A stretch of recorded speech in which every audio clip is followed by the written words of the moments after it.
right. Hello and welcome to Dopey, the podcast about drugs, addiction, and dumb shit.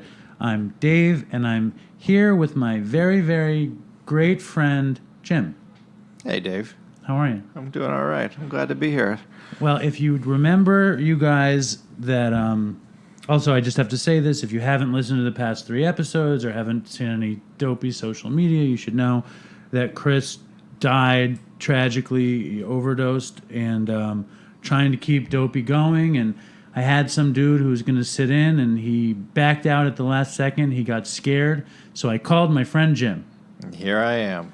And Jim is not really an addict. Would you say you were an addict? I would definitely not say I'm an addict, but I've known Dave long enough to have been through a lot of his addict years, and we've done a lot of drugs together. We've done a lot of drugs together.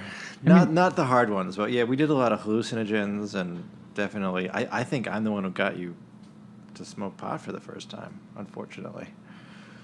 It's possible. I'm pretty possible. sure, because in high school, man, you were very anti-drugs. Very anti. I don't know if you remember this. I remember. You were very, you were down on me because I was interested in smoking pot, and you were not interested at all. You thought I was a lunatic.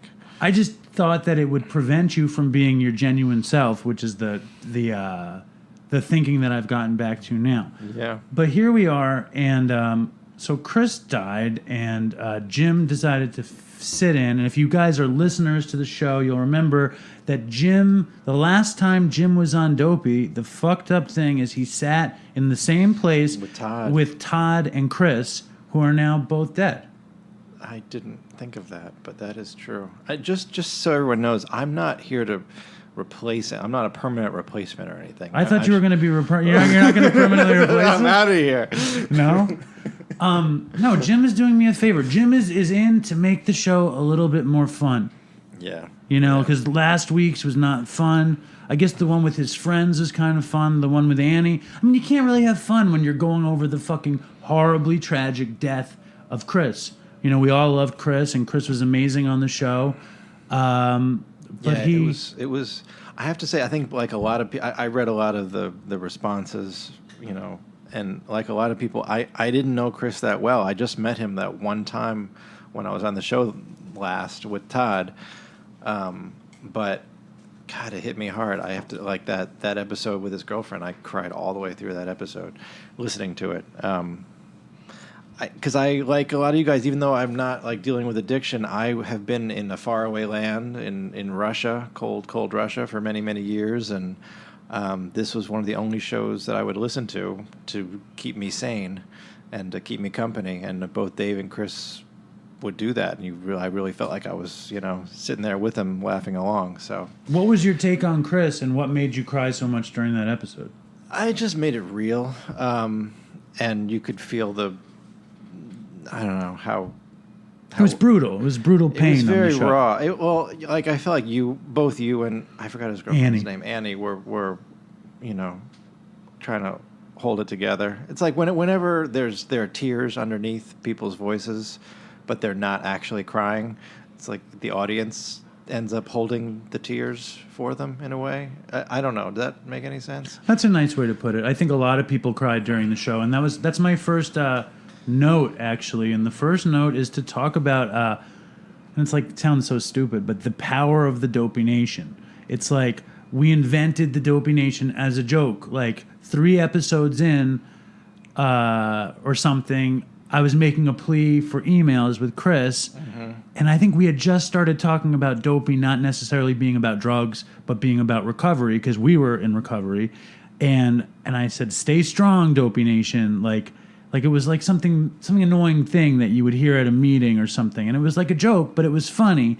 And it really like caught on. It caught on to the point where these people made a Dopey Nation closed Facebook group. Yeah. Where there's like 400. Are you on the Dopey Nation group? No. What a punk. Jim is. He's not on the Dopey Nation group. I don't know. I'm not. I didn't feel like I was. You didn't belong. Yeah. But you're on the show. Do you think they'll resent you for this? I don't. That's why I wanted to make sure people understood that I'm not trying to replace anybody. I didn't want feel any resentment Yeah, Jim is definitely not. What we're gonna do is we're gonna try a bunch of people. We're gonna see who's available. We're gonna see who's good. We're gonna rotate in and out and get some guests and get some calls and just try to keep the show as fun as possible while honoring the tradition of the show. I remember when Dave, when I first got the news about Chris, I was on a subway and I just didn't get it. I didn't believe it. How did you get the news? You texted me. What did I text you? Chris is dead. That's what I texted you that? Did you text me first or I just texted you out of the blue? No, I texted you like we were making plans or it was totally, something, I don't know, something about my daughter and all of a sudden, my father's sick and is going through cancer treatment and I was telling you that he was doing better and you said, that's great, Chris is dead. And right. I think you had just found out. I think it was the day you found out. And my first response was like, which Chris? Like, what are you talking about? How can this possibly be? My second response was when I realized when it sunk in, I said, you have to keep doing the show. And right, that was the first thing you said. I felt bad that I said that because I thought maybe it wasn't my place to say that. But that was my first thought was because I was like, I'm not an addict and I feel this broken up about this and I like feel kind of like I've been. I don't know. This, yeah, why was it important to you that I keep doing the show? Because, like I said, the show has buoyed me. Not in the exact same way that it buoyed a lot of people, but just... It buoyed you? I'm serious. How did the show buoy you? What is buoy? How is buoy a thing? Maybe it's not a verb, but No, to buoy something does mean to firm it. I guess it's like a boat gets buoyed in the water by being tied to the buoy. Look, I've been in Russia all this time and surrounded by not my native tongue, and I speak Russian, but not that well, and I am. Why don't you make a call to action to the Russian members of the Dopey Nation in Russian? Давай, русский народ. Позвони нам, чтобы мы знаем, что... Okay, that's enough Russian. You're going to scare everybody. Okay, sorry. Anyway... What did you say? I just said, let's go, Russian brothers, call us, let us know you're out there. Do you think that there's people in Russia listening to Dopey? I think I was the only one. According to the statistics, there's a few hundred listeners out all there. Right. Well, there you go. Anyway, when I'm a sculptor, so I would work by myself a lot, and I would listen to you guys for hours and hours and hours, and it made me feel like I was home because it made me feel like I was with you, because I grew up with Dave, and but then I also, got to know Chris through the show, and the other thing was just listening to this show. I mean, I caught on late and listened for many hours at a time, and just to hear the two of you guys become more and more solid, and add more and more recovery to the show because you both were kind of enjoying the recovery more and more. And it seemed like you had not only had run out of your own stories, but you didn't like need to revel in them as much because you had a new, like, exciting life happening to you post recovery. And it just seemed like you guys were both rocks, honestly, that turned out not to be the case. Well, the crazy thing is, if I was much more afraid that you were going to relapse than him. Why? How do you figure it? He had years on you. He had a year and a half on me. And he just, I didn't know him as well, so my only experience with him was after he was clean. I never knew him not clean. Me neither. I never knew him not clean. I mean, like, I remember. I think I was a little bit clean and he was dirty and I hadn't talked to him. Like, we didn't have a conversation, but he would text me like, you want to go get some acid? And I'd be like, no. And then he would text me, well, okay, fuck it, let's just go get some dope. And I'd say, no. I never wanted to have anything to do with Chris when he was using. And the truth is that Chris using was like not a fun guy. And I'm sure I was not a fun guy when I was using. That's correct. I was a pain, right? I was not easy. Okay, I'm going to read an email. All right. This is from Michael. We'll call him Agent M or something awesome. I don't care. That's what he wants to be called. Hey, Dave. I started listening to you only a few weeks ago and so badly wanted to send in one of my stories. It really, really sucked for me to find out about Chris. He seemed like such an awesome dude. I know he meant the world to you, his girlfriend, and family, plus the rest of the Dopey Nation. I'm 28, living in Concord, New Hampshire, and was a heroin pill addict for most of my 20s. I can honestly say that for the first 5 years, I barely increased how much I was doing. but eventually it turned into an everyday thing that I couldn't be without. I tried heroin, parentheses fentanyl, for the first time I think around 25, but it wasn't until I got a full-time job at a pizza place getting paid under the table that my habit quickly turned into a full-blown addiction. I started getting a half a gram each night, doing all of it, and then taking a small amount of Suboxone in the morning to keep me from getting sick until after work. For some reason, I lasted the first 2 months being able to do that without getting precipitated withdrawals. But once I started making extra money with pizza deliveries and doing more dope, the Suboxone would just make me withdraw rapidly. I stopped paying my rent where I was living so I could afford to get enough dope to last me through the day and ended up being kicked out. After that, I was staying with my also afflicted night manager that I worked with. He didn't really make me pay rent because we basically worked together to get more dope for cheaper down in Lawrence, Massachusetts. Only one of us ever had a working car at the same time, so it was mutually beneficial.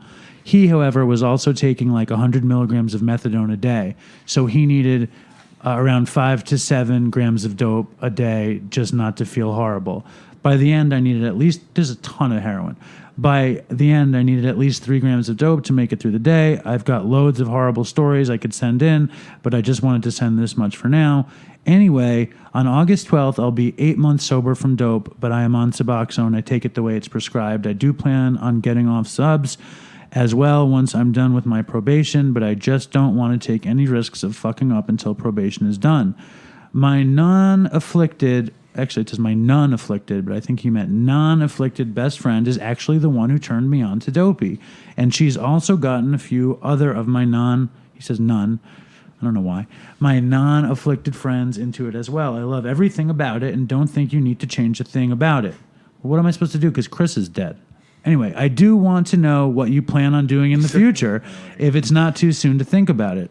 I honestly hope you keep going. Me and so many others in and out of recovery love this podcast and all the guests you have on. Much peace and love. He says Mike, but call him Agent M or something awesome. I don't know. It's a good thing I didn't say his last name. Did I say his last name at the beginning? Did not. Did Excellent. Not. So thank you for that, Michael. Send in some fucking stories. Any thoughts? It reminds me a little bit of... I mean, should we not talk about your past? Or? You could talk about my past. I mean, his living situation. It reminds me of your living situation a little bit when you had some crazy... I'm remembering like when So Dave would kind of drop out of my life and then come back into my life now and again during when he was using. And there was a long period where you had a really cheap place, here in the Chelsea, down the street from where we are now. And he had some crazy people living there, as I recall. Yeah, I had a drug dealer staying with me. His name was Tony Baloney, and and Todd moved in to pay for the drugs. Todd, right. The deal was Todd could live there if he paid for the drugs, and Tony Baloney could sell heroin at my house, and he wouldn't give me any. I think he gave me a discounted rate.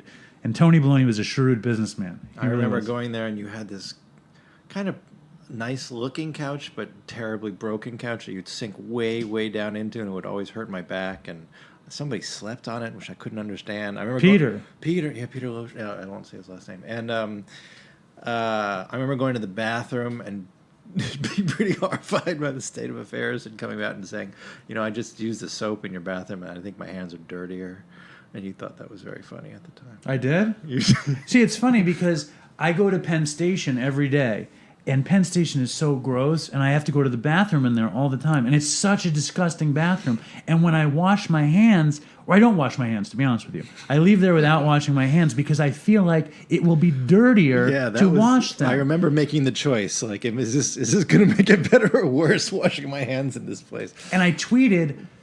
I leave the Penn Station bathroom thinking that I would be dirtier to use the soap, and I guess I stole it from you in my house. Oh, yeah, maybe. I don't think so, though. Let's make a call. It's time to make a call. Let's call surprise guest, original Dopey guest. Let's see if he's on. Let's see if he's there. Son of Rob Reiner, grandson of Carl Reiner, total train wreck. Are you there? Phone is ringing. Who wouldn't want to pick up after that intro? Hey, what's up? There he is, Nick Reiner. How are you? Pretty good. I introduced you as son of Rob Reiner, grandson of Carl Reiner, total train wreck, and our friend Nick Reiner. That's not good. Come on, take it easy. Everything's okay. My friend Jim is with us, so you say hello to Jim. Nice. Hi, Jim. Hey, nice to meet you. So what's happening, man? How you doing? As good as I ever am. Oh yeah, is that bad, huh? What does that tell you? Well, it tells me you're not doing dope and you're not doing meth, but you're smoking weed and drinking a little bit. Well, I'm not doing dope. I can tell you that much. Well, that's a good thing. Oh no, that's not a good thing. You're not reading in between. You're doing meth at this point. You're going to say that on Dopey? No, I didn't say that. What did you say? I said I'm not doing dope. So what are you That's doing? What you just asked me. What are you doing? Oh well, I'm smoking a little weed, taking a little Adderall. Okay. But that's what everybody's doing. What does Adderall do for you? Like what? Adderall's like a prescription speed Ritalin kind of thing. I know. It calms people down. It's like a cup of ADHD. coffee. It's like a cup of coffee for severely ADD. Did you hear the Dr. Drew? He says Adderall is going to be the thing that does you in. He says Adderall is that slipping. I know, but he's like a stiff. He is a stiff. But come on. I mean, listen. The only reason, you are Nick Reiner, original Dopey legend, so you're allowed to call in whenever you want. But I've waived that you have to be clean to be on Dopey because Chris certainly wasn't clean on Dopey. I know, but you didn't know that. Yeah, well, you didn't know that, even though people think you should have, but you didn't. I didn't know it. How would you know it? Nobody knew it. Yeah. What did you ever, when you listen, you didn't listen to the show that often, right? When? Ever. Yeah, I did. You did? Could you hear it in his voice or no? I had no idea. But you know what's the funny thing is, like, I can never tell when anybody's high. Even in person? Yeah, I have the worst radar for that kind of a thing. See, I think everybody's high if they get high. I think I have good radar, but I couldn't see it in Chris. You have good radar. Well, clearly you don't. But you did see it in Todd, because when I was here on the show that last time, Todd was here, and you were yelling at him on the show, saying, "Todd, are you like what? You know, what the elephant in the room here is that I think that you're high right now." Yeah, when Jim was on the show once, Nick, right, and Todd and Chris were here, and Todd dipped out to smoke a cigarette and buy a taco, and he went downstairs and sniffed a couple bags, and he came upstairs, and he was so obviously not. I gotten high with Todd a billion times. Yeah, I didn't know. There was no chance that he wasn't high. But Nick has been through quite a lot since he's been on Dopey. In fact, one of the craziest Dopey stories I ever heard, I heard from Chris about you, and you didn't want to come on. It took Chris dying for you to come on to tell this story, didn't it? It really did, honestly. Wow. But I honestly wish that he was around to help me tell it because I can't remember half of it, and B, because he would be such a help to try to tell it with me. I know, and he's in it, which is the craziest part. I know I can do some of the Chris interjections, so just walk us through the story because I talked to Chris about it so much that I could probably do some of the Chris interjections. All right. Well, where do I start even? You're in Los Angeles. Well, yeah. So about a year ago, I guess, I got back on dope and other things. And to make a really long story short, I wound up having a cocaine heart attack. And I wound up traveling with this bald guy who I will not name. I don't know if I should or should not name him. Is it Jeff Van Vanderslands? No, his name is Jim Earnhardt. And it's been named. He did an intervention on me when I was 14. Right. And he did one again when I was 24. Okay. And anyways, I wound up... How old are you now, Nick? How old are you now? I'm 24. All right. There you go. So I wound up on a plane with him, and I was on Suboxone too. So I literally passed out on the plane, and I woke up in a hospital And when I opened my eyes, Chris was in the hospital with me. And I thought I had, like, died and gone to hell. Is that true? No, it's not actually true. But Chris was actually in the hospital with me. And was he there to see you? I had pissed the guy I was with off so much that he was like, I cannot be with this guy anymore. Like, I have to, like, pawn him off onto somebody. And I guess Chris had heard I was in the neighborhood, and he was like, oh, I'm going to stop by and, like, hang out with this guy. And, yeah. What I had heard was that somehow you needed to go to treatment. You know? You had to go to treatment, and somehow it got to Chris's sister's company, and they told Chris's sister that you were going to Boston. So he found out where you were going, and he wanted to check on you, and he went to the hospital, and you're like out of your mind. You had a heart attack on the plane. I think we should double back to that part of the story. And you wake up, and you're like, hey, Chris, no, and you start talking, and Chris is like, wait a second, aren't you surprised that I'm sitting here? And you were like, I guess so. Things are all fucked up, man. You know, it was like that. But how did you go from just smoking weed and the occasional Adderall to relapsing on dope in the first place? Well, how do you think? I'm a drug addict. That's fair enough. But do you remember a defining moment where it shifted? Because that could be helpful to somebody out there who's smoking weed and taking Adderall. Well, I mean, there's a lot of details to the story that I'm sort of just brushing over. Are any worth telling, or you don't want to tell them? I'm fine telling them. Tell them. Details of the... It's really kind of boring. I mean, it's the same old story that everybody has. I kind of linked up with this old dealer, and I was, he was a heroin dealer, and basically I started doing heroin. Well, again, how did you link up? How did you link up with him in the first place? Like, how did that happen? Did you want the dope?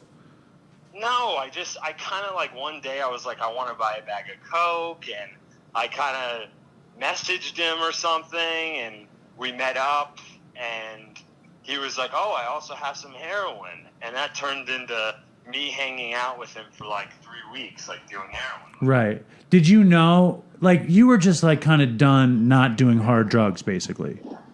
Yeah. So what could you describe that feeling a little bit? Because, I know what that's like. I mean, whenever I was in that situation, I just wanted the relief of seriously hard drugs without the misery of seriously hard drugs. Was it like that?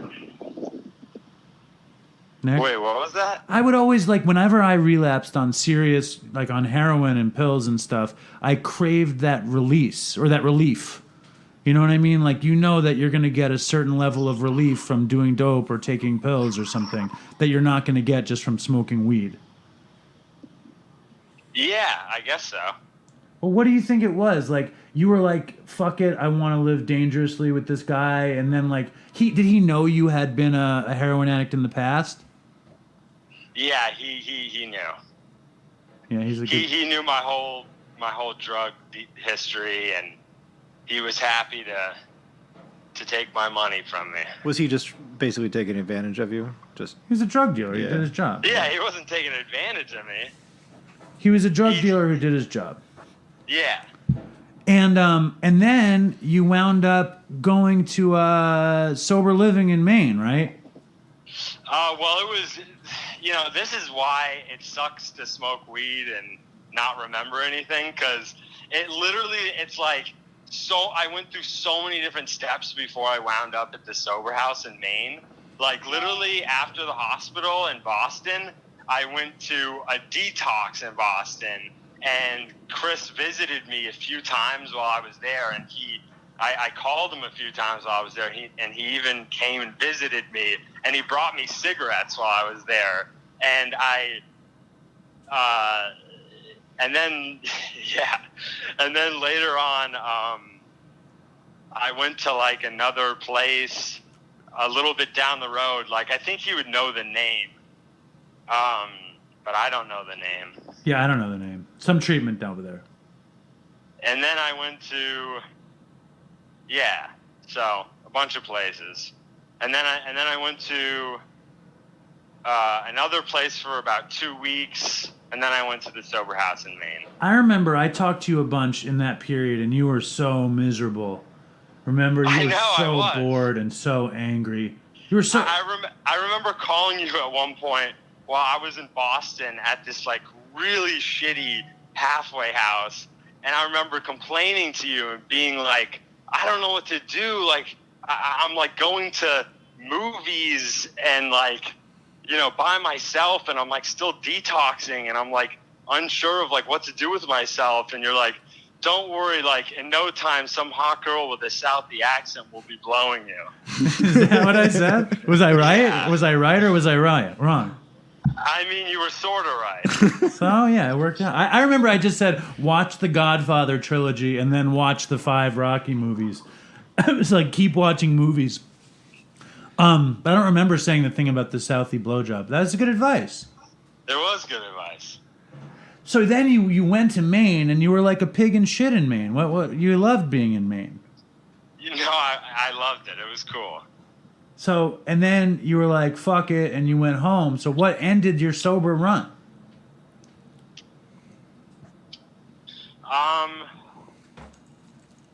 I don't know. I just didn't want to be away from home, and I just wanted to come back home. But you also wanted to get back to smoking weed and whatever. I'm not judging you, Nick. I'm just like the show. Like there's a billion or there's thousands. You know what it really was? What? You know what it really was? It was like I kind of knew that I wanted to relapse. Basically, I didn't even want to call it a relapse. I just wanted to get back to my old life of like smoking weed, kind of taking some pills, like doing whatever I wanted. Yeah. And I knew that if I started to do it back in Maine, I wouldn't really be able to do it. Right. Like I knew if I smoked once or if I took one pill, I would, you know, they would send me to some treatment. I saw that happen with like a ton of kids there, so I was smart about it. And I just was like, you know what, I want to go home. And so I just stayed sober long enough till I could go home. And then, yeah, I went home and did it. So it was like a premeditated relapse, but it was motivated by your desire to get home, really. He just wanted to be able to get high at home with no consequences, right? Hello? Yeah. Now, do you feel... what are you doing? Are you having fun at home? How are things? Things are great. What are you doing? The usual stuff. My brother just moved back home, so that's pretty cool. That is good. Smoking weed like Snoop Dogg, fucking playing basketball, fucking crossing people over. What are you doing? What's going on? The same old stuff. Snoop, T-ball. Yeah. That's fair enough. You writing? Nick wrote a big movie. Oh, wow. A big movie about a drug addict who couldn't get clean. Yeah, I'm a big-time screenwriter, baby. He's a big-time screenwriter, baby. Nice. I sent Nick my script. It's only taken him 2 years to read half of a 22-page script. Unbelievable. I'm a slow reader. I'm retarded. You're an unbelievable human. Could you believe it that we got Artie Lange on the show and within 2 weeks Chris would be fucking dead? Yeah, that was the other thing. Unbelievable. Yeah. Nick, It's honestly unbelievable that you got him on. oh, that's you think that after Chris dies, you're still shocked that Artie came on Dopey. That's so funny. You saw Artie fucking tweeting about Chris and everything, right? Yeah, that's also crazy too. I know. Artie, I texted Artie last week. I was like, dude, you should be the host on Dopey, and he ignored me for days. And then I wrote something passive aggressive, like you don't need to respond. And he wrote, I need to make money, man. And I wrote, if you were the host of a recovery podcast, it would be total redemption for you. And he wrote, could you please stop texting me? Oh my God. Which is very classic. And also, were you shocked when Chris turned up dead? I mean, I guess most addicts know that's possible, but in my mind, it was not possible that Chris could fucking turn up dead. It was not possible in my mind. No, I really was shocked. I know. I know. And it's so sad also because on the show, one of the biggest messages on the show was I was constantly telling him that he was full of shit. And he was quoting all this stuff at me, and he was full of shit in the end, and he lied about the whole thing, which kills me.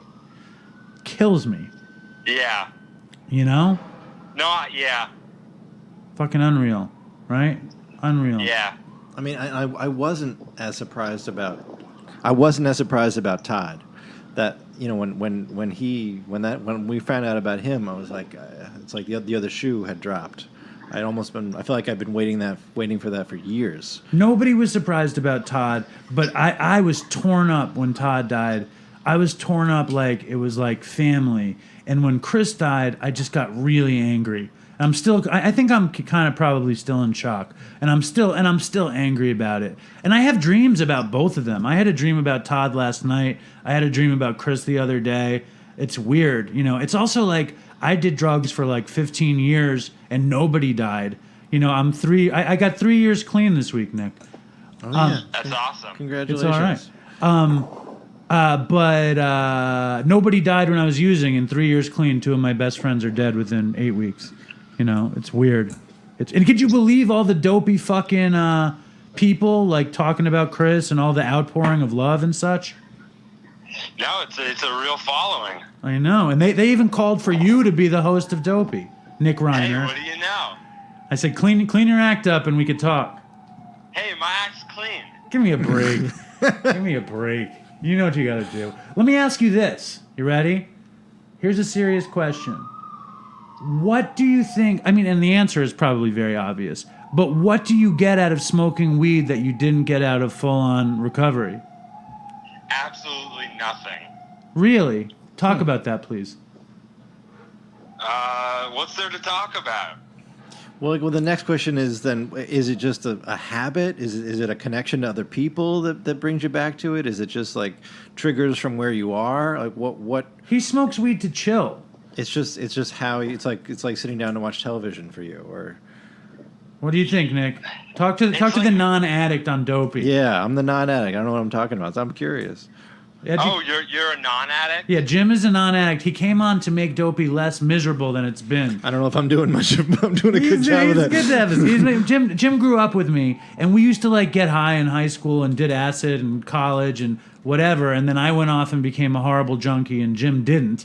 And Jim would like take me in if I ever needed a place to stay, or he'd come by, we'd have a meal. And he was sure I was going to die, and I didn't die. And Jim came on Dopey once and told some insane acid stories that were funny. And my other friend, who is an alcoholic in recovery, backed out of coming on. So Jim, graciously agreed to come on. He's kind of ruining the show, but what are you going to do? So answer the question. You smoke weed to chill, basically, right? Yeah, but I get out of it what anybody else gets out of doing any drug. It's you know what I mean? I don't want Talk to me, Nick. I'm listening.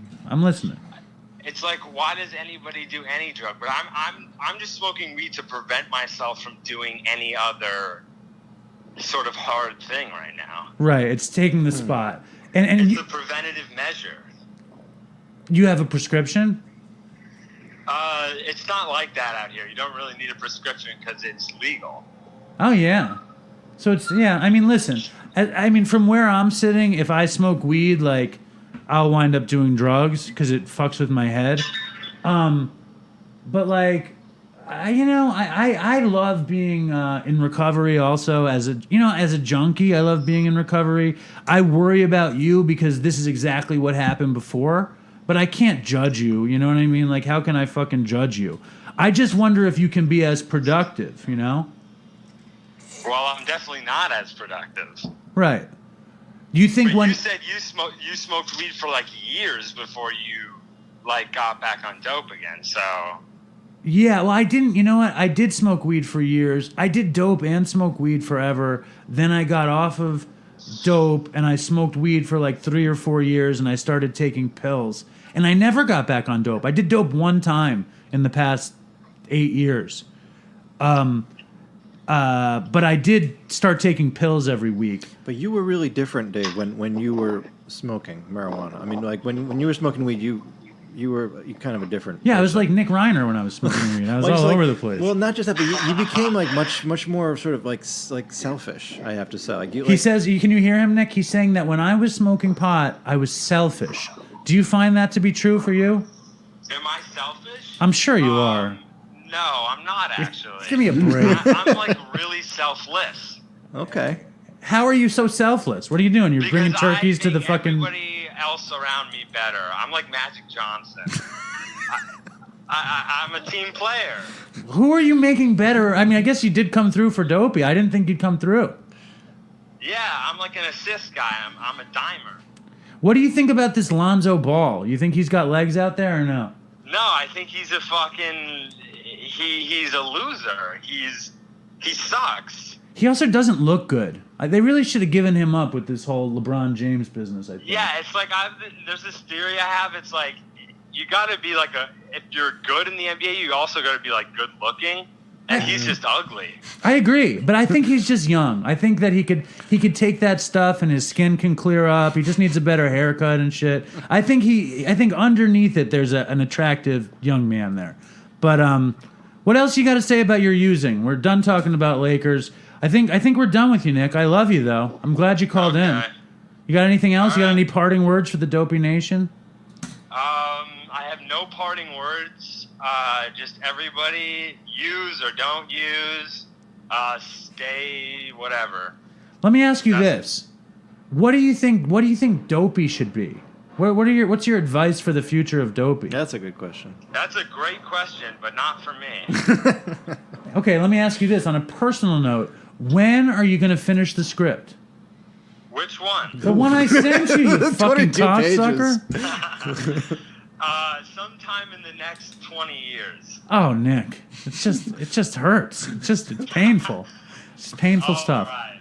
Finish it in the next 2 weeks. I want a book report in 2 weeks.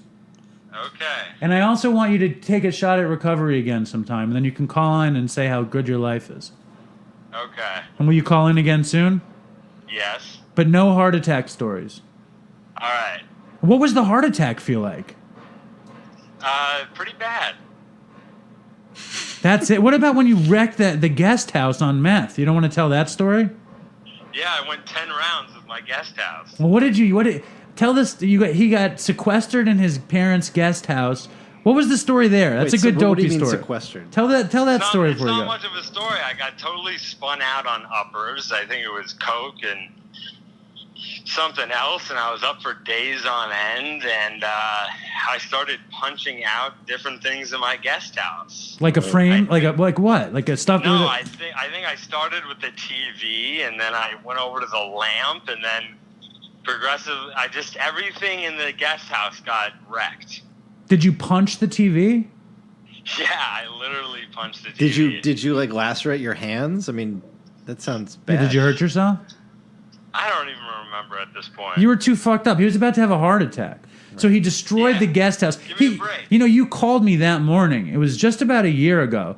I was upstate, and you were like, "Dude, I just fucked up the guest house, and now I got to get clean." You're like, "Help me find a place." And I reached out to Bob Forrest, and then the next thing I know, Chris called me and said that you were going to Boston. Do you remember that at all? Kind of. Well, just know that we love you.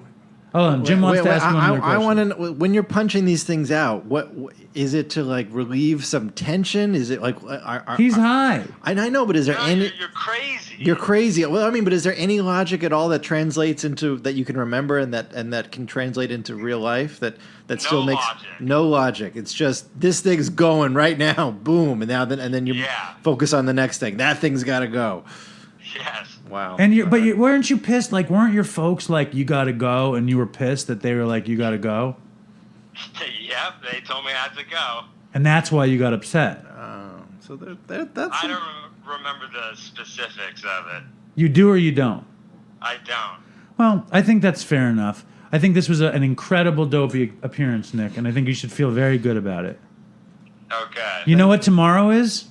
There's a big announcement, but by the time that this podcast airs, tomorrow will be 2 days ago. But I'm going to give you the inside scoop, and everybody else, this will be the past. tomorrow is Chris's birthday. Oh, wow. Now, for Chris's birthday, I'm creating a dopey holiday called Christmas,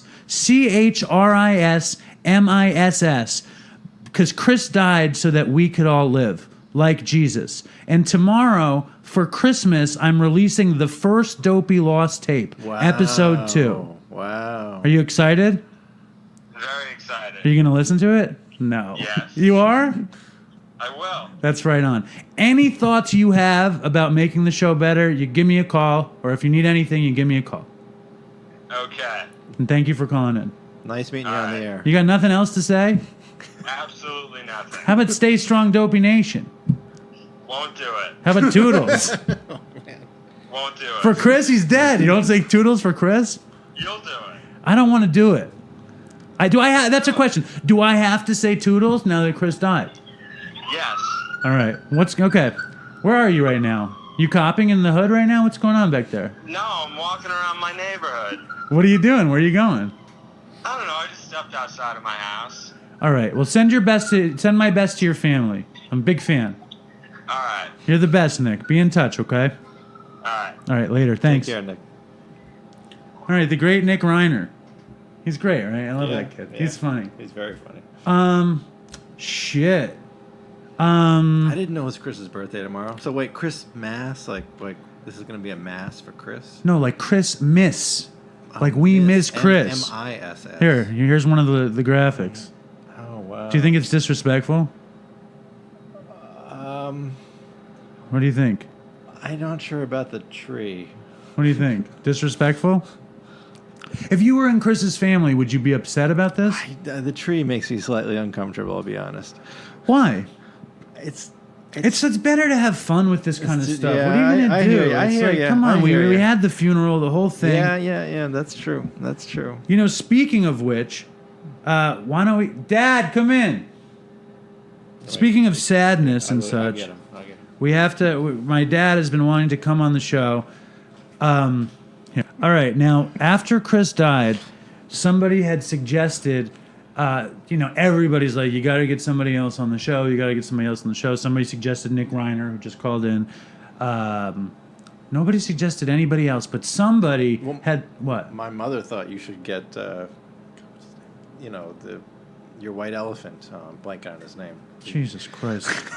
And remind me never to get Jim again on the show. Note to self, never use Jim on the show again. You know I'm not good with names. Artie Lange. Artie Lange, yeah. People suggested Artie Lange, which is a big joke, and then some idiot suggested that my dad be the co-host of Dopey. Now, Wow. before you say anything, Well, he does give you a hard time. You would be kind of switching roles. He'd be giving you a hard time instead of you giving Chris a hard I time. will kill myself, pull all the hair out of my head, fucking beat my head against the table, slit my wrists, do whatever it has to be to not have a podcast where my father is the co-host. And now, having said that, let's say hello to my father. Welcome, Alan. That's a great. That's You just. said that last- Oh, I said the last name. yeah, it's terrible. It's not Anyway, good. he has to bleep something already. Hi, everybody. I want to be serious before I yell at my son.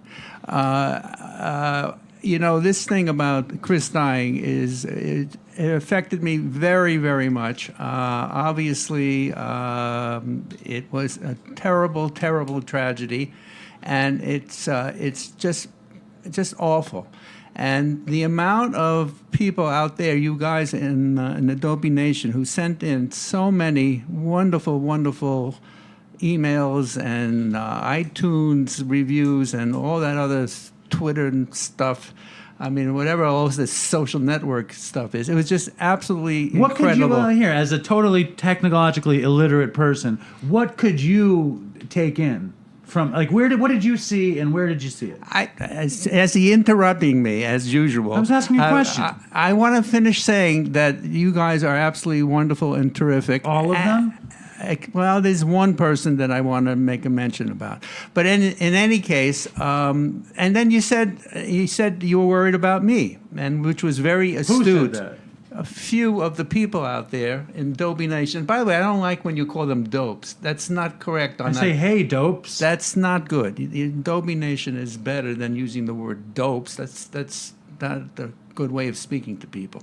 What are you talking about? You think Dopey Nation sounds Much better. Why? In any case, those Why? of you who are caring Hold on, about me, wait, I hold on, appreciate. He's why? interrupting you again. But why? What makes Dopey Nation better than Dopes? You don't see Dopes is the abbreviation for Dopey Nation? Dopey Nation, like it implies a nation of like Of dopes. A nation of Dopes. of dopey. There's no the word No. dopes. Dopey has many Thank you, Jimmy. associations. Let Earth to you two. Let me just explain something really briefly. By the way, I know Jimmy most of his life also, and he's a sweetheart Let and me very just- talented just also. time out. Who do you think came up with the name Dopey Nation? Probably Yes. Walt Disney. The point is that the Dopey Nation doesn't mind being called the Dopes. How do you know? How that? do you know that? You need to take a poll. You guys are not addicts. You don't know. You guys are. I don't know why I put you on the show, and you I don't have a choice on the show. Well, listen. So you're saying when I make my address to the audience and I say, "Hey, what's up, Dopes?" You don't normally do that. on Facebook, on Facebook, I say, "What up, Dopes?" and that's only recently. I've always done that. No, it's I- way better to I- say "What I up, don't- Dopey Nation," Yeah. because it reinforces the unity of the nation. Yeah, it's just And- becomes and- overblown. The Dopey Nation, the Dopey Nation. Dopes What is about, like what it's about DN? just No. Dad. Continue with your. I'm sorry for even saying that. Well, after he's interrupted. Anyway, did you get the gist that I want to thank you for your concern? And I really was worried about David, What were you worried about? that you would be as stupid as Chris. Todd and Chris. And, Yeah, and, I and also. I I was, think that's also why I'm sorry to interrupt, Alan, but Not- I had oh. the same. Join the club. But I had the same. Maybe part of my upset and tears over Chris was just that he was the connection to you, and it seems like such an impossibility that if he could do it, and after watching you guys climb up this hill for so long, and seeing your confidence grow and my confidence in buoyed by your confidence in yourselves grow and grow and grow, and see that he fell off the boat, that suddenly meant maybe it's possible. I mean, I remember immediately counting. You've got your family, you've got the new house, you got the baby. Like, in my head, I was like, these are the things that are going to reinforce him, just for my own sake. So I would be less scared about you. I'm feeling better, much better. And by the way, I went to the funeral also in Boston, and it was very moving. And one of the moving parts was the priest reading messages from the Dopey Nation and saying, and But the priest also said the Dopes. he did not. But the priest said something else, which you let me tell that story. The story's not as good as you think it is. It is good because this. Tell the this- story. Well, let me finish. Anyway, so the priest was giving accolades, for how many people that Chris helped, and then they mentioned David, and then I spoke, to Chris's father, and he hugged me, and he said how wonderful David was, and Chris's mother, same thing. They said wonderful things about David, which made me feel really terrific. It's probably the first time you ever went anywhere where people said so many nice things about me. We're trying to think of a counterexample. We're just Well, looking at each wait a other. minute. At your bar mitzvah, you were pretty good. But since then, between 13 and 44, as my bar mitzvah and I Chris's think- funeral were the highlights of what people said nice things about me. That may be on target. Yeah, that may It's all right. fascinating. So anyway, this is the story with the priest, Catholic priest. So David was a pallbearer, and we had to go to the cemetery. So we go to the cemetery, and David is having a conversation with the priest, and the priest is talking about Dopey, and he's using foul language, and then he talked about. The Chuck Negron Three Dog Night episode. Yeah, and the exploding penis. Anyway, and I walk by I'm walking up to them, and as I'm walking up to them, all of a sudden the priest sees me, and he says out loud, "Oh, I can't speak this foul language because a gentleman is coming." And then I said, "I'm no gentleman. I'm David's father," and that was the story on that. Anyway, he's not interrupting, so I guess he wants to say something now, though. No, if I wanted to say something, I would say. I thought, don't you have a whole itinerary of what you want to say? Oh, yeah. I wanted to say one more thing. With all of those wonderful comments that everybody was making, there was one thing on this. I don't know if There was you a guys, couple. There was a couple of nasty things. Oh, well, There were two. Well, one thing was the person didn't like the show, which was, that's terrible. That's something, that personal opinion. But somebody wrote, Dave, how did he phrase it? He said, well, it's fucked up. It's like, this is something that, It's a sick person. Well, no, it's some fucking shticky internet character named Felicopter who gives us 1 star, says it's hilarious, and says, I LOL'd the hardest when that guy died. Yeah, how horrible is that? Listen, he gets off doing this kind of stuff. There's a whole universe of these He people. just wants the attention we're giving him right now. I wasn't going to give him attention, but my dad was torn up. He couldn't believe it. Well, I just wanted to say that how sad the world is when you have people like that around. I mean, it's just. But there were hundreds and hundreds and hundreds and hundreds of positive responses. All right, that's all I wanted to say. Well, I know that when we were at that funeral, and I, I was sitting there. Wow, I think there's a new one right now.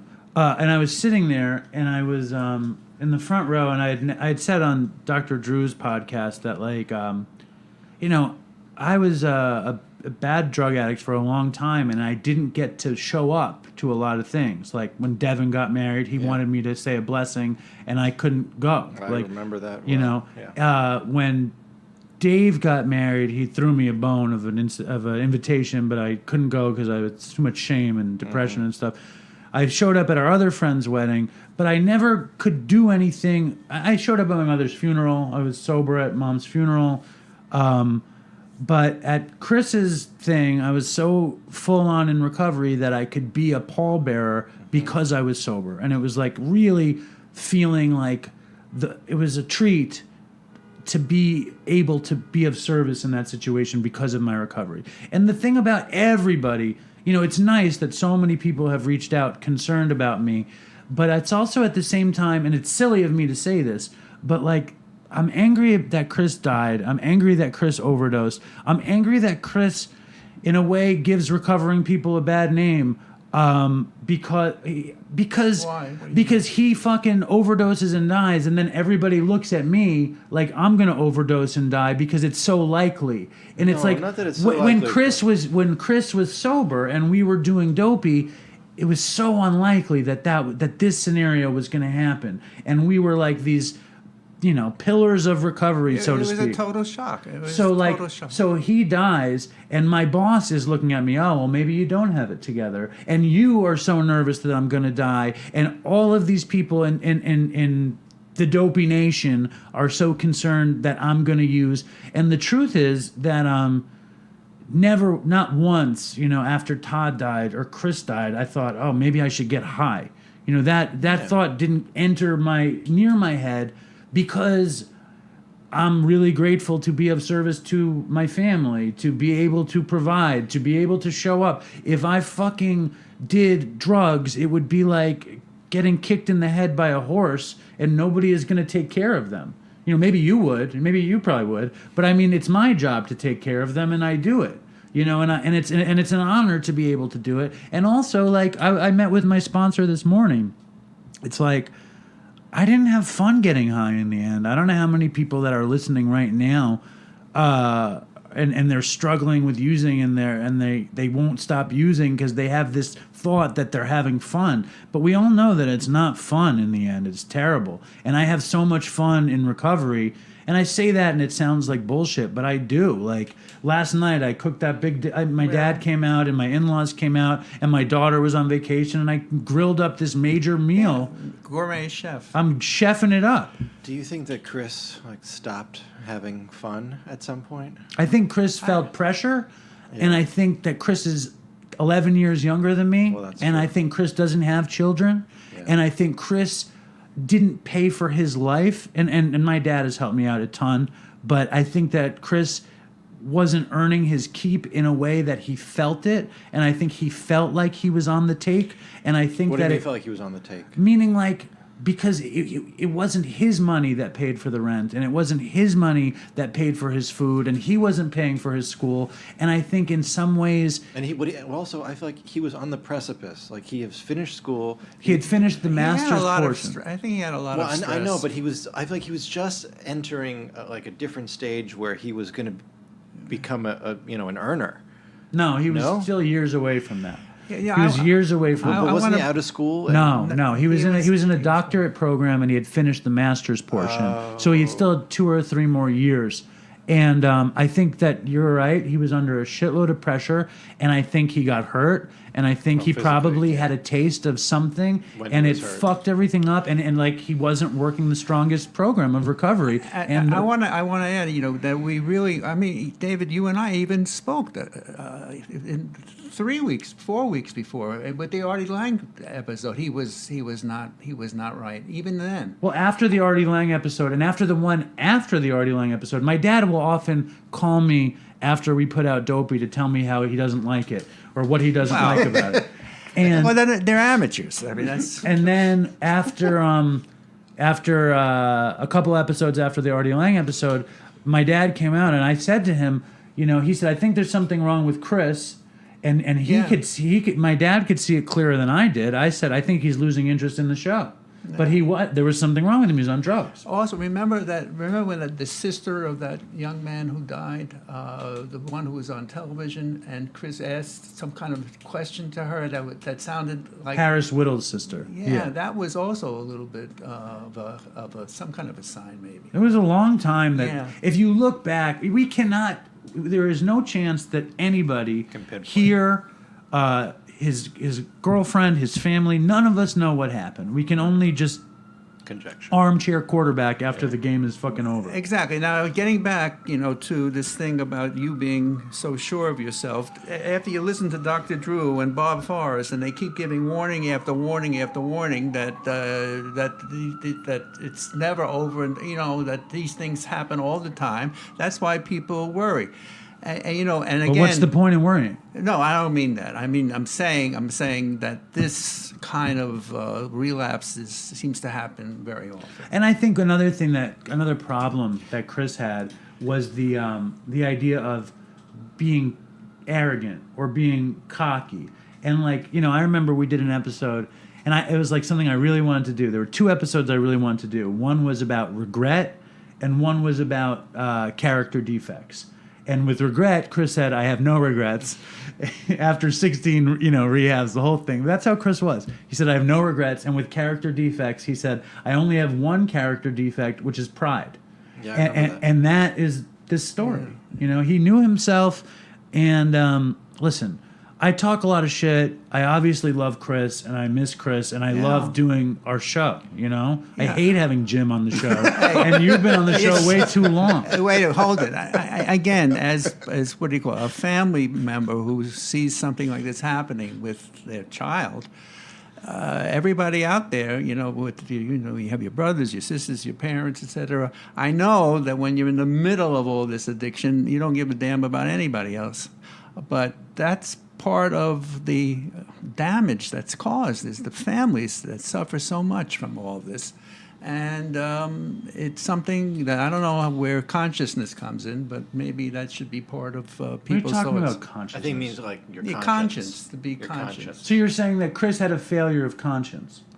No, he had a sickness. That's what I'm saying, and he died from a terrible illness. But I'm trying to say, why can't you? This is not criticism of you not having a conscience or anything like that. I have a conscience. Yeah, well, good. That's exactly what I was talking about when I said when you were, you weren't using anymore, but you were still smoking pot. Right. This is what I'm talking about. Your conscience was Right. muted. No, I believe that. You know what I mean? I believe that. And I don't think that I have the most conscious conscience.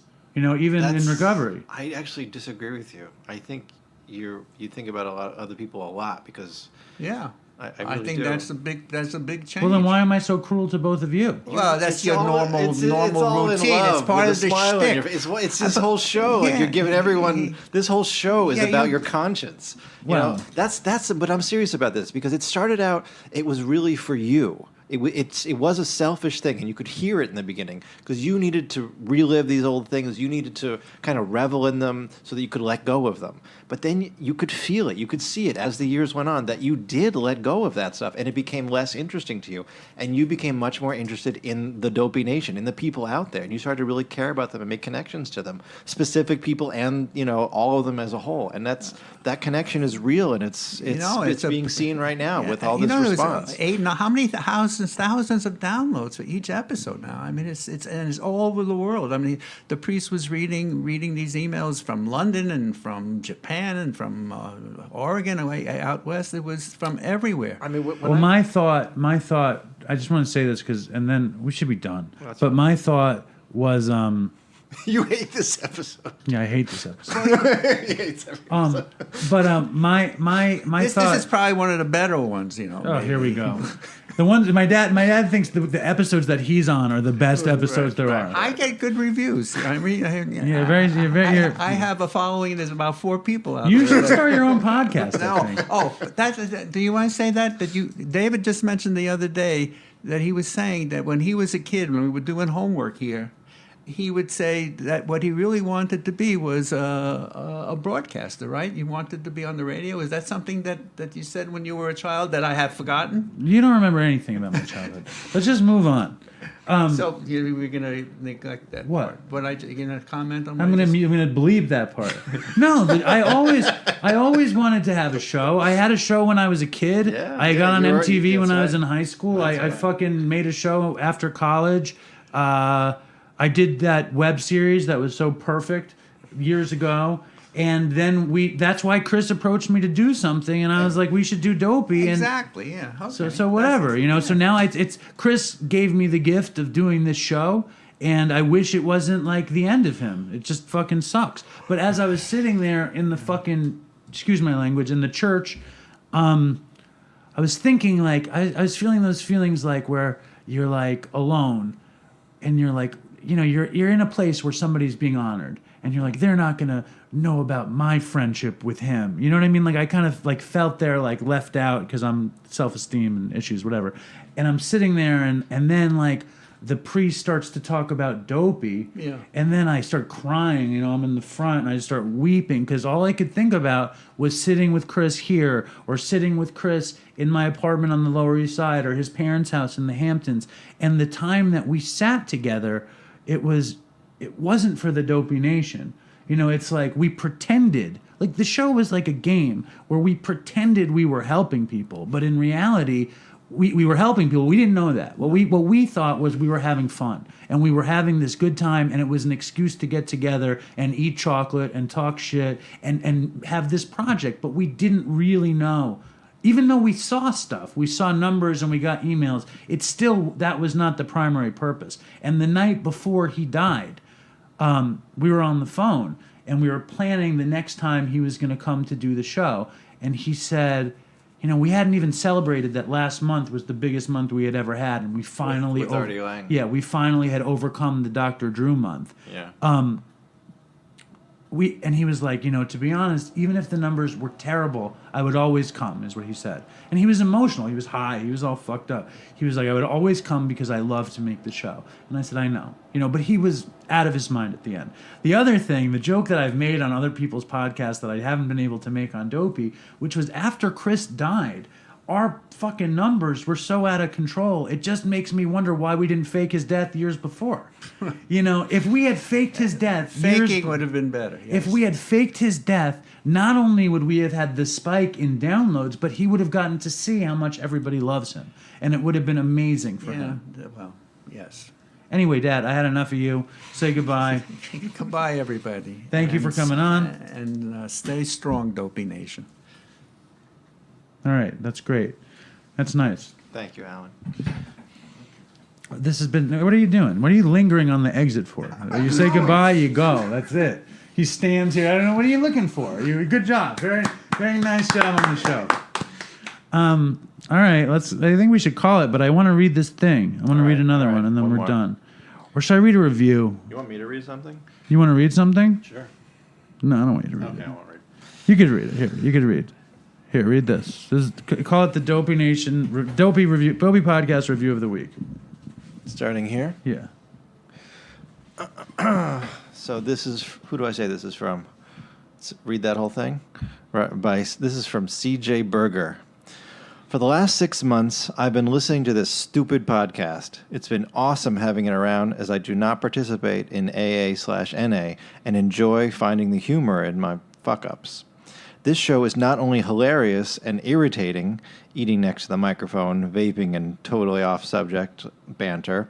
It's a perfect way to relive your glory days while staying in your recovery world. I don't know which is worse, your reading or his writing. It's fucking terrible. The show progresses into a mixture of tales from the crypt to the daily antics of the hosts. By the time you find your way to the middle of these podcasts, you will be less bewildered by the lack of professionalism. In fact, you'll find yourself looking forward to each new episode, and in a roundabout way, you'll join in the Dopey Nation, even if you're not clean and you're just listening.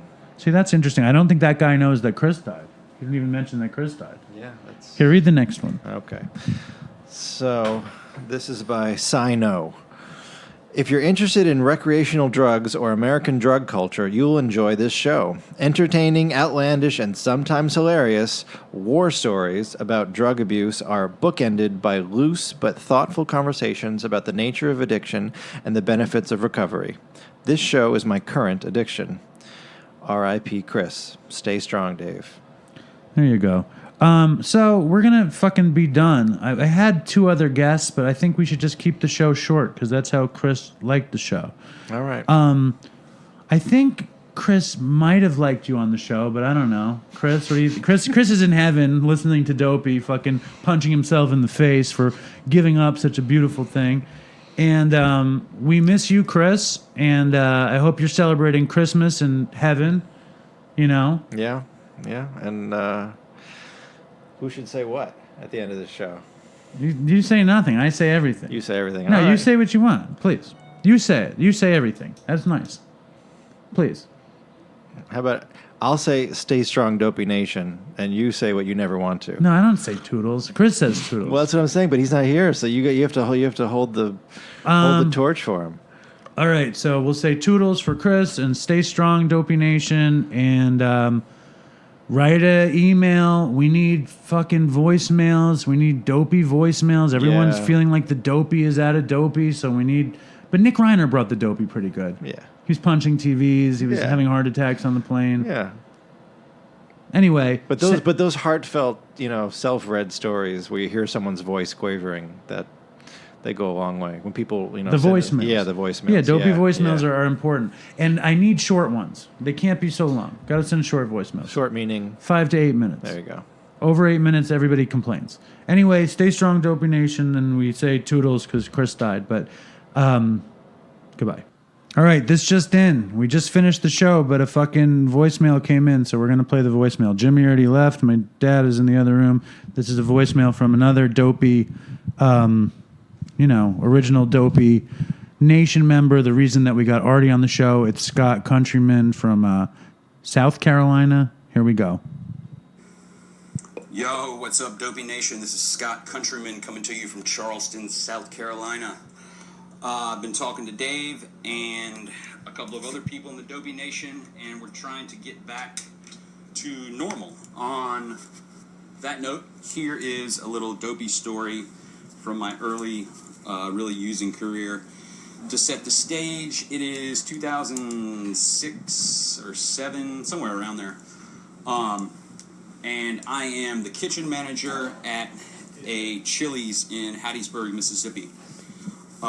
We had a lot of bar regulars, and people would get absolutely wasted at this bar. This was right when Chili's started to do their 2-for-1 margaritas, and everybody was on dope in the restaurant. It was a college spot right down the road from Southern Miss University and right next to a Best Buy. So it was a pretty happening place. A lot of the fraternities and sororities would also do give back nights there. So it was a nice place.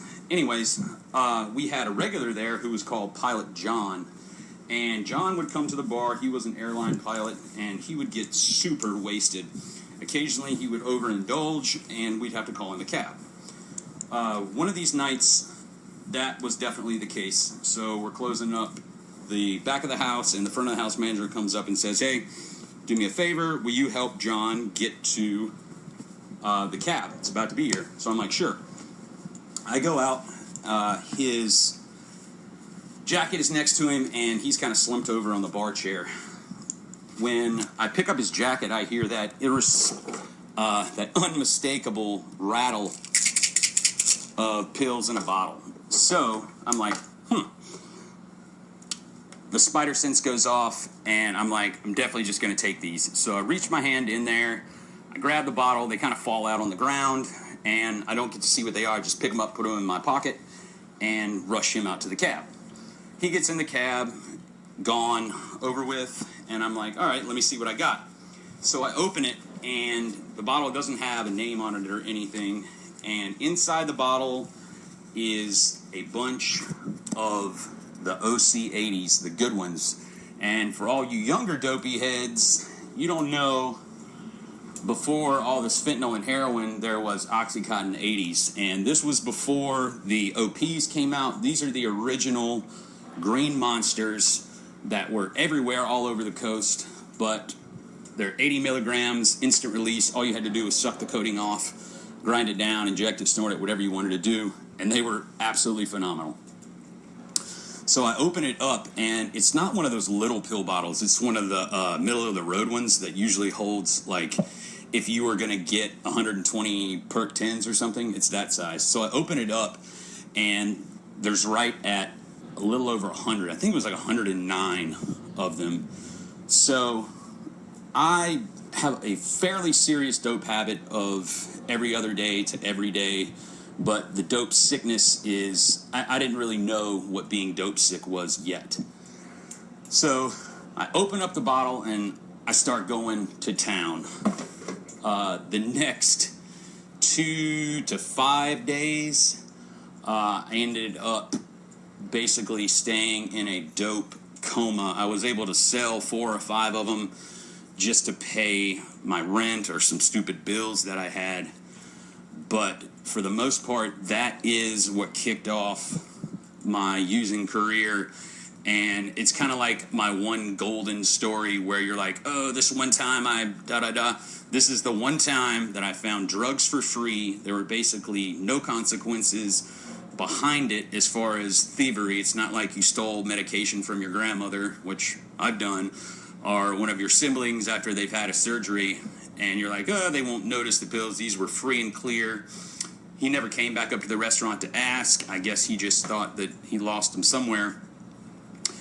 But that was a sweet lick, and definitely was pretty funny. I hope you guys like this story. It's a little dopey. It's kind of right off the cuff. But stay strong, Dopey Nation, and stay safe out there, kids. All right, thanks, Scott. That was some classic Dopey back in the mix.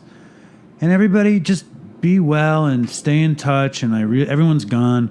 I really appreciate you guys being in touch.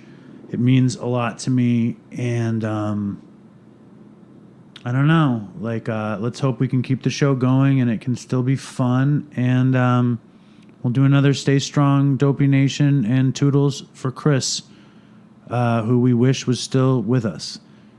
All right, later. What's up, Dave and Chris? My name's Jake. I'm 25 years old from West Virginia. I just found Dopey about 2 weeks ago, and it's my favorite podcast of all time. Y'all are hilarious, and it's just gotten me through some really hard times. And though I'm not clean myself, it gives me a lot of hope for the future. I really like Dave's song, and I'm going to do a little cover of it here on my banjo. Hope y'all don't mind too much. I wrote a third verse myself. Sorry about the poor quality. It's just on my phone. And sorry about the banjo. This thing's hard to keep in tune.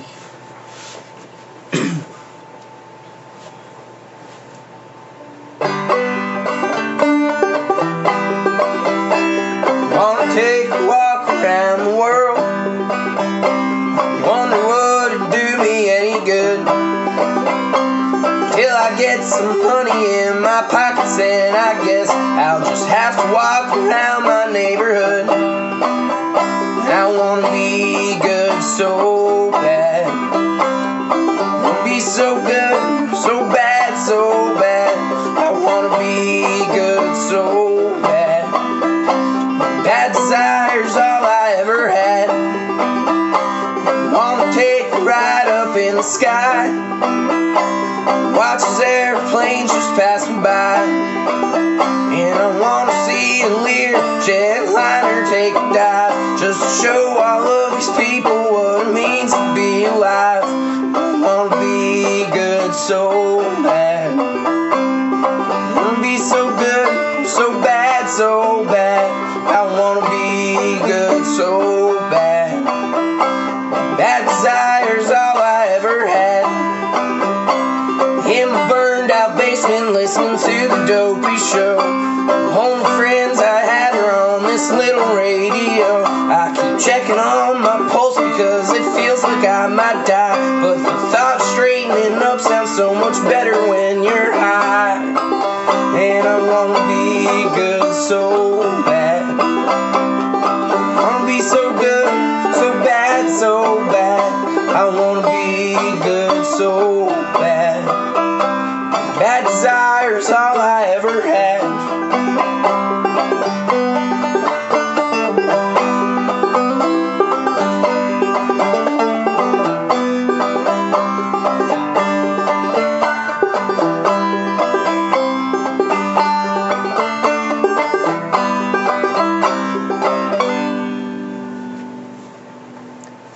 Well, I hope y'all hear this. Makes it through the big inbox of emails. Feel free to play a clip on the show if you want. If not, I know it kind of sucks. Alright, really appreciate it. Thanks, y'all.